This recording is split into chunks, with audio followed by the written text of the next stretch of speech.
السلام عليكم ورحمة الله وبركاته. سو دhowaada daawadayaal waa mar kale iyo muuqaal cusub iyo kanaalkeenii weydiin iyo warcelin. muuqaalkan daawadayaal waxaynu ku soo qaadan doonaa 25 su'aalood iyo jawaabahooda oo ku saabsan nebiyada Ilaahay. Isku day daawada inaad 25kan su'aalood aad ka wada jawaabto. Su'aaluhu daawada waxay isugu jiraan kuwa adag iyo kuwa fudud. haddii uu waqti kugu yaraadana daawade muuqaalka waad joojin kartaa si aad su'aasha ugu jawaabto. fiiro gaara daawadayaal muuqaalkan waxaad gaarsiisaan 10,000 oo like asxaabtiina u sheer gareeya kanaalkana ku soo biira.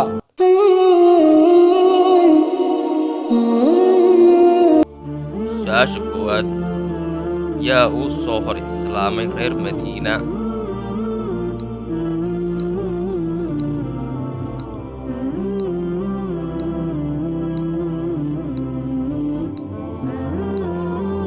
jawaab waa Sacad bin Suraara. waxaad sheegtaa qofka ugu horeeya ee jannada galaya.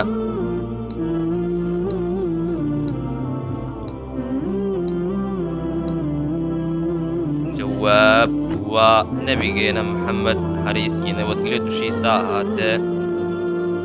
waxaa sheegtaa dembigii ugu horreeyey ee Alla laga galo.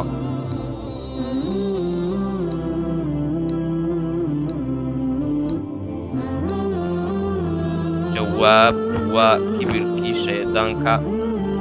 waxaa sheegtaa qofkii ugu horreeyey ee qof dila adduunka korkiisa.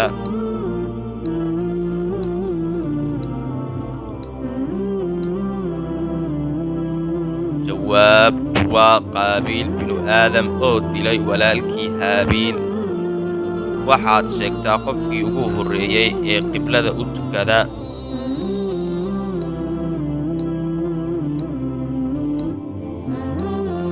jawaab waa saxaabigii la odhan jiray Saciid binu Mucaali.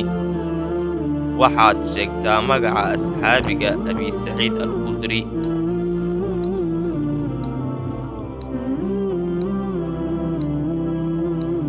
jawaab waa waxaa la odhan jiray Sacad binu Maalik binu Sinaan radiyallaahu canhu. waxaad sheegtaa saxaabi uu nebi Maxamed sallallahu calayhi wasallam uu yidhi waxaad dilaysa kooxad gudubtay. jawaab waa Cammaar binu Yaasir. waxaad sheegtaa asxaabigii ku dhashay Kacbada dhexdeeda.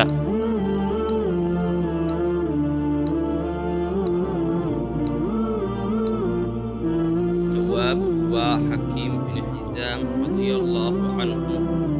waxaad sheegtaa asxaabiyaddii malakul Jibriil Allah salaanta uu keenay.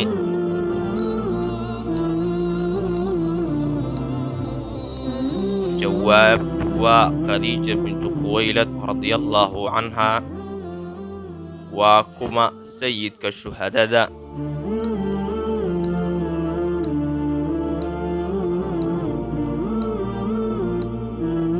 jawaab waa Xamza binu Cabdilmuttalib radiyallaahu canhu.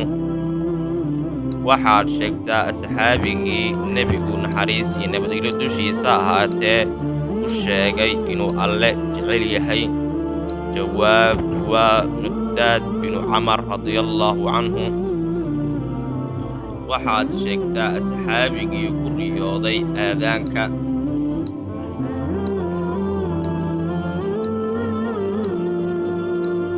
jawaab waa Cabdullaahi binu Zayd radiyallaahu canhu. waxaad sheegtaa suuraddii nebigu naxariis iyo nabadgelyo dushiisa ahaatee yidhi waxaan ka jecelahay adduunka iyo waxa dhex yaalla. jawaab waa suuratulfatx. waxaad sheegtaa noocyada sadaqada ee ugu fadli badan.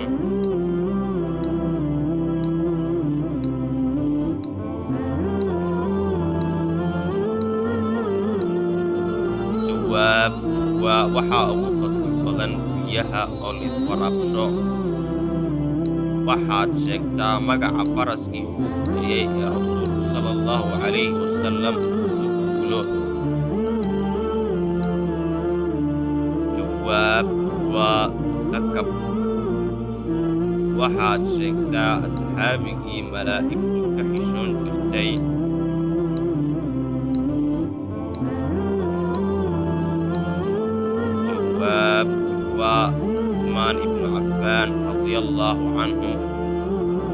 waxaad sheegtaa saxaabigii ugu horreeyey ee lagu aaso xabaalaha baqiic.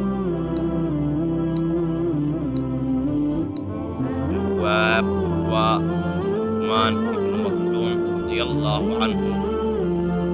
waxaad sheegtaa saxaabigii geeridiisu kula gilgilay carshigii alle. jawaab waa sacad bin mucaad al-ansaari radiyallaahu canhu. waxaad sheegtaa sirhayihii nebi maxamed naxariis iyo nabadgelyo dushiisa ha ahaatee.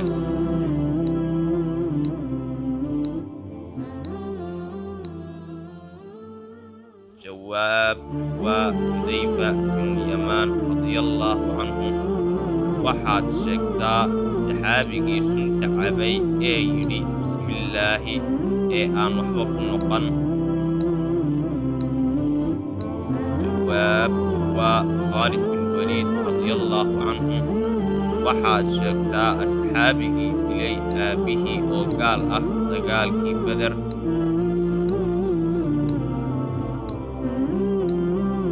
jawaab waa abu cubayda caamir binu jaraax radiyallaahu canhu. waxaad sheegtaa wixii ugu horreeyey oo ilaahay abuuray.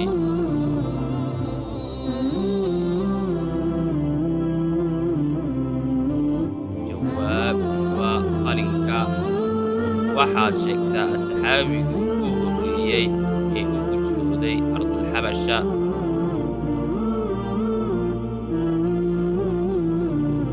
jawaab waa cusmaan ibnu cafaan. waxaad sheegtaa qofka ugu horreeya ee naarta galaya.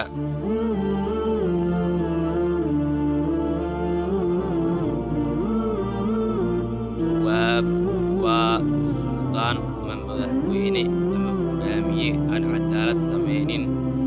waxaad sheegtaa qof galaya jannada balse ilaahay looxul maxfuud ku qoray inuu yahay gaal.